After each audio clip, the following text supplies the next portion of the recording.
Hey everybody, welcome back to the Clean Cuisine. Today we're going to do a delicious, fun dish. It's beautiful in colors. Anytime you're using a variety of colors and vegetables like this, it's going to be an excellent dish for your health for sure. But we're going to do a lo mein, and I'm going to be using some edamame, some different color peppers. Feel free to use whatever color you want, some carrots, garlic, ginger, and some green onions just for a little garnish. If you like it spicy, you can certainly use some chilies. I've got some Thai chilies here. So let's get started. I'm going to put the chilies off to the side and we'll do those later. So I'm going to start by just cutting my peppers, and I'm going to do these in a julienne type cut, and that is just a fancy word for very thin strips. And so I'm going to just grab my peppers and kind of clean out the inside over my sink. I'll rip out the seeds and the veins and just set those aside. I'm going to do the same with my yellow pepper here and take out the stems and the seeds. I need those veins. And I actually got my edamame pre-seeded. If you're not sure where to find those, I find mine at Trader Joe's, and it's just in the freezer section. It's shelled edamame. They're already fully cooked, so you just need to defrost them. I just ran mine under some cold running water, and I used probably about half of the bag that it came with. So now for these, I'll probably cut off the ends just so I can get a really flat sort of julienne cut here, and then I'll go back and incorporate these in the dish later, but this is just a trick to get some straight sides. And let's do the same for this one. And as far as my pasta is concerned, we're a gluten-free house, so in place of the lo mein, which is usually wheat-based in most stores, I am going to use a gluten-free brown rice pasta, and I'll show you that in just a second. When you're cutting peppers, you want to turn it upside down. It's a lot easier to cut from this side than it is to cut from the waxy side on the end. So just using my hand as a guide, I'm just going to cut these into some really thin strips, and I'm going to do the same for my yellow peppers, and we'll come back and cut up the rest of our veggies. Okay, so I've got my peppers julienned, in other words, cut really thinly. Now for the carrots, and you could do this a variety of ways. Obviously, you can just chop them, you know, in cylinders like so. You can cut them on a bias, make them nice and pretty, and that's a fancy word for cut on a diagonal, kind of like that. If you hold your knife at an angle and you just go down, cut them like that. But since I've got the time and I'm kind of feeling like making it fancy, I'm actually going to do mine julienne as well. So in other words, kind of like tiny julienne carrot sticks. So I'm going to do that by slicing them down the middle so that I can lay them on a flat side to do most of the cutting. And that'll just make the job a lot easier. So after doing that, I'm just going to cut them down the middle again if I can. And keep doing it until they're thin enough where I can make little sticks out of them. So again, this process is a little bit more tedious. I'm only doing it because I have the time today, but certainly feel free to cut them anyway, just to get the job done quickly. Okay, so our carrots are done, our peppers are done. I'm just going to roughly chop my garlic, and I'm using 3 cloves. We do like quite a bit of garlic in our house, but you can use more or less. And I think the easiest thing is just kind of cut it in thin strips at first and then go back over it in the opposite direction. And doing it this way, your fingers will smell like garlic. So you could use a plastic glove, or you could use a garlic mincer. Either one would work just fine. But I don't mind the smell. I guess I could ask my husband if he feels the same way. Alright, so it does not have to be extremely minced. Just give it a good chop. And I'm just going to go back through it with my knife.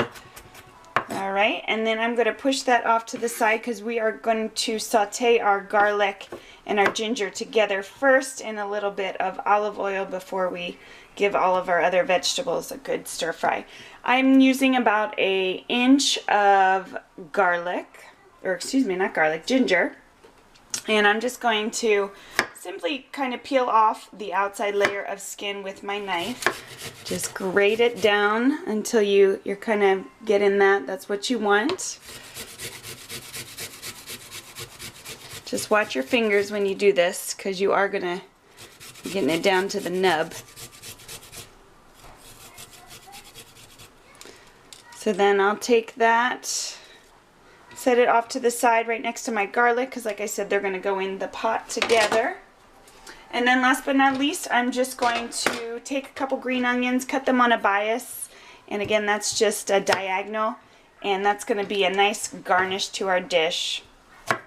So just using my fingers to lead me. And with the green onions, I like to use all the white of the onion, and then I'll go up about a half to 3/4 of the way up the green because that adds a nice fresh clean taste, and it's also a very pretty garnish. So I think that's a good place to stop. So we've got ourselves some nice green onion for the top of our lo mein. Alright, so there we go. We've got all of our components. So once everything's cut up and your pasta's ready to go, it's pretty quick and easy after that. Now for our olive oil, or excuse me, our oils and our seasonings, I'm simply going to use a little bit of olive oil, a little bit of some sesame oil to give it that nice lo mein flavor, and then I'm going to be using coconut amino acids. In place of this, you could certainly use any kind of soy sauce that you like. So let's go over to the pan and we'll get started. Okay, so we're over here. I've got my large pan, saute pan. It's at a medium-high heat right now, a little bit more towards medium. And I'm just going to drizzle a little bit of olive oil in the bottom of the pan. And I'm going to use that to saute my garlic and ginger.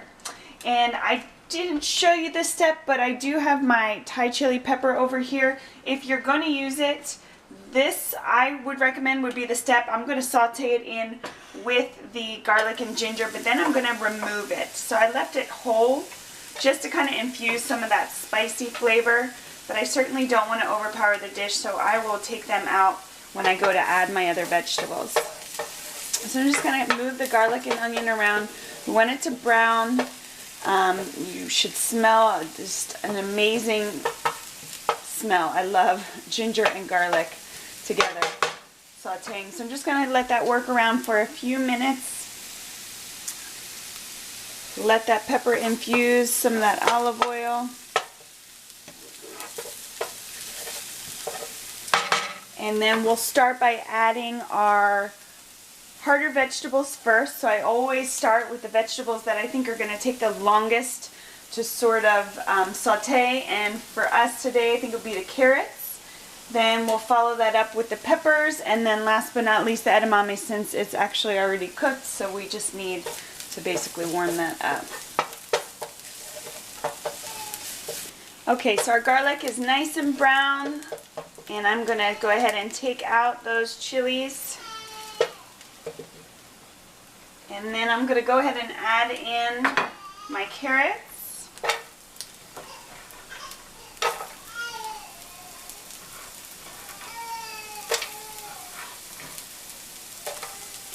And I'm going to drizzle just a little bit more olive oil on top.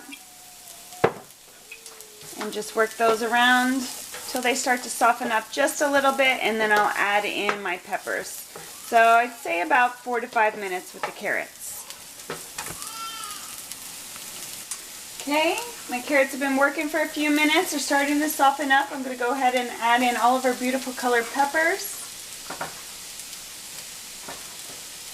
And then stir that around.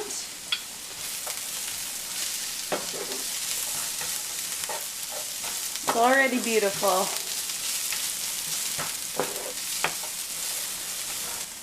Okay, so my peppers have been in there. They are looking good too. They're getting pretty soft, not too soft, but soft enough. I'm going to go ahead and add in my edamame.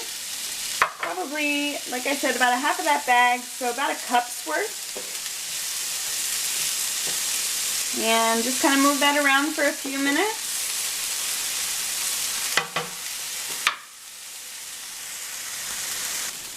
Alright, so at this stage your vegetables should be the tenderness that you want, because they're not going to cook too much longer once we add the pasta in. It's just going to be a matter of tossing it and seasoning it. We haven't done too much seasoning at this stage of the game other than just the garlic and the ginger. But once we get the pasta in there, that's when we'll be adding in our soy sauce and or amino acids and our sesame oil. And of course, I don't think any Asian dish, or just about any dish for that matter, is finished until you have a little sriracha in there. So that's also a great addition at the end of this. So, like I said, I'm using a gluten-free pasta. I'm just going to go ahead and throw it in there. And to that, I'm going to add about 2 tablespoons of sesame oil. And a little of this does go a long way, so I would say start small, and then you can add more as you, to your own taste and liking. So I'm just going to move this around. Once I get that oil kind of incorporated, I'm going to add in my amino acids. I'm going to turn the heat down too, because again, you don't really want it to cook anymore. You're just kind of just meshing all the flavors. Okay, so now we're going to add in our coconut amino acids. This tends to not have as much saltiness as soy sauce, so I'm going to go a little bit heavier than I would if I were using soy sauce. And just kind of mix it up. Use my tongs, toss it around. And then at each stage, just keep tasting it. Make sure it's what you're looking for. The saltiness, the acidity, the tenderness of the vegetables. And then we are pretty much done. I'm going to go ahead and add some green onions as my garnish with a little bit of sriracha, and we're ready to go. Now, I don't know about you guys, but this to me looks so much better, healthier, delicious, just the way I want it, made to my liking, than any Chinese takeout I've seen. Top with some green onions.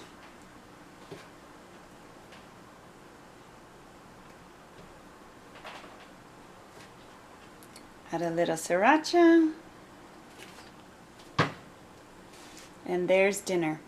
Hope you guys enjoyed. Please leave a thumbs up if you like. Don't forget to subscribe for more simple, clean meals your whole family will love. Thanks, guys. Have a great day.